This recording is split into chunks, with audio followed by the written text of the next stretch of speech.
We have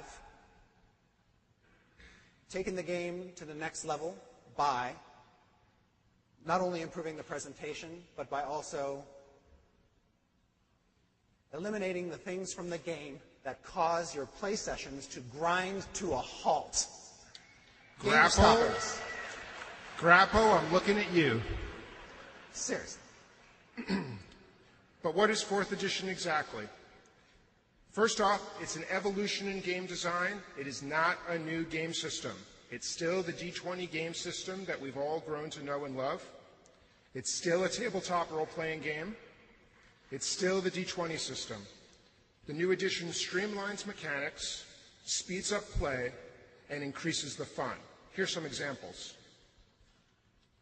We've taken the core rules up to 30 levels, effectively including epic level play in the core system. And not only that, we're looking to expand the sweet spot. I'm sure you each have your own opinion. We think the sweet spot's somewhere between 7th and 14th level. We're going to make the sweet spot start at 1st level and go all the way up to 30.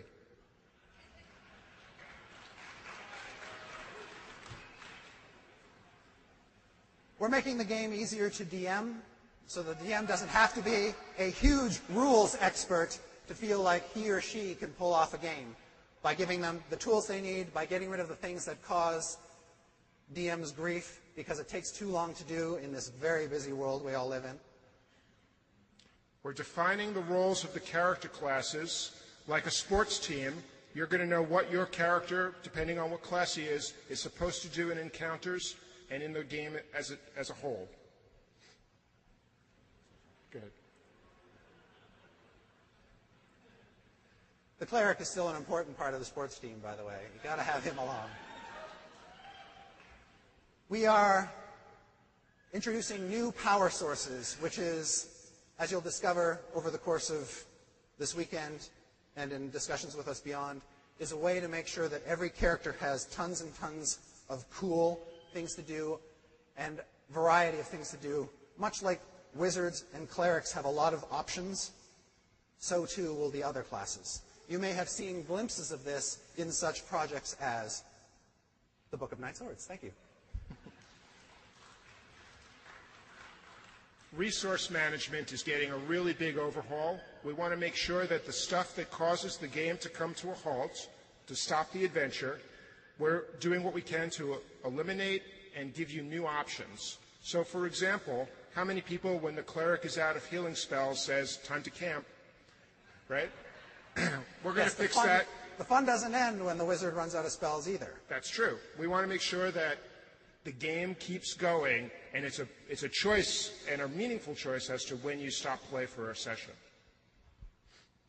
We're taking a look at how encounters are built and doing some different things, one of which is to create encounters that allow every character in the party to shine, combining monsters in unique ways, making sure that the system has monsters at every level that challenge the party in new and interesting ways.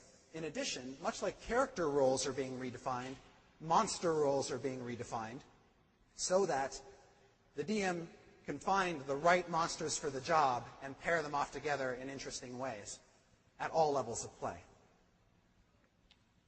So, 4th edition, we're going to improve the game experience for current gamers. We're going to make the game more accessible to new players. And we're even giving our lapsed players we call the D&D alumni, a way to reconnect with their gaming experience and their gaming friends 24 hours a day, 7 days a week. We like to think of 4th edition as having 4 parts. The first part is the physical product. That's the stuff that we love to do. Core rule books, adventures, supplements, dungeon tiles. What am I missing? Miniatures. Miniatures. Yes, thank you. All the stuff that you know that we produce is still going to be produced for 4th edition. The second part is organized play. It's got familiar elements and new elements. It's got living campaigns. It's got the convention play. It's got special events like D&D Game Day, which happens in the fall. On top of that, we are looking to connect players and DMs in ways that haven't been done with any edition previously. On top of all that, Organized play, as it is redefined under 4th edition, means giving you rewards for playing D&D wherever you play and whenever you play. The third part is community. How many of you have heard about GleeMax? GleeMax.com is building a suite of social networking tools, and we're taking full advantage of those. We're going to give you ways to communicate with each other, to communicate with us here at Wizards of the Coast, to express yourself, to organize your characters and your campaigns, and to share your ideas and experiences in ways that have never been available to you before.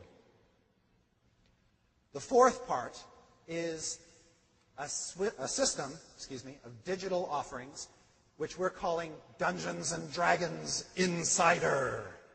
Don't break the speaker. Yes.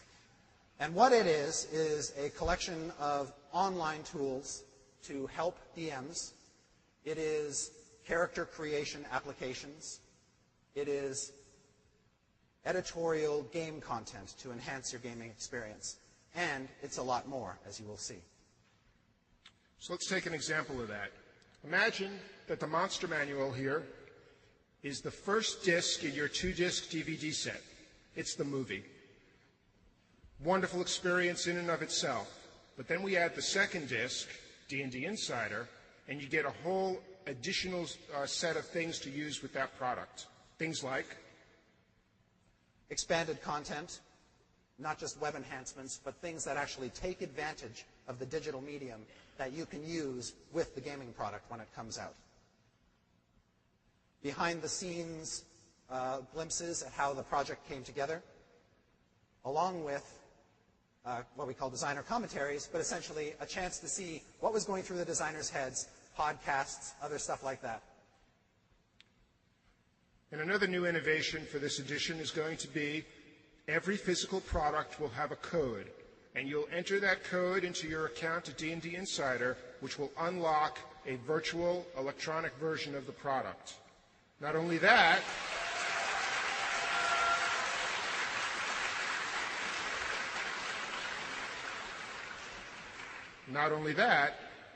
it will populate the databases on D&D Insider to add all kinds of new functionality to the suite of tools that are there.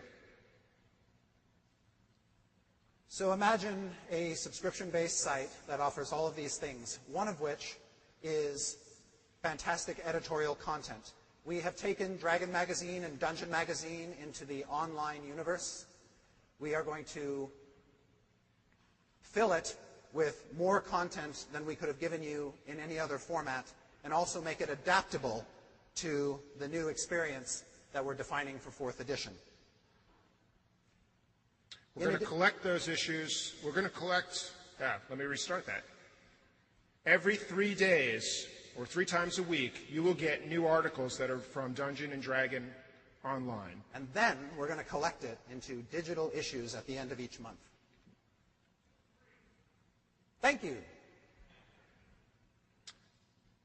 We're also providing tools that will make the DM's job easier, as we mentioned earlier, encounter builders, dungeon builders, monster databases, and as the rules expand, these tools will be updated as well.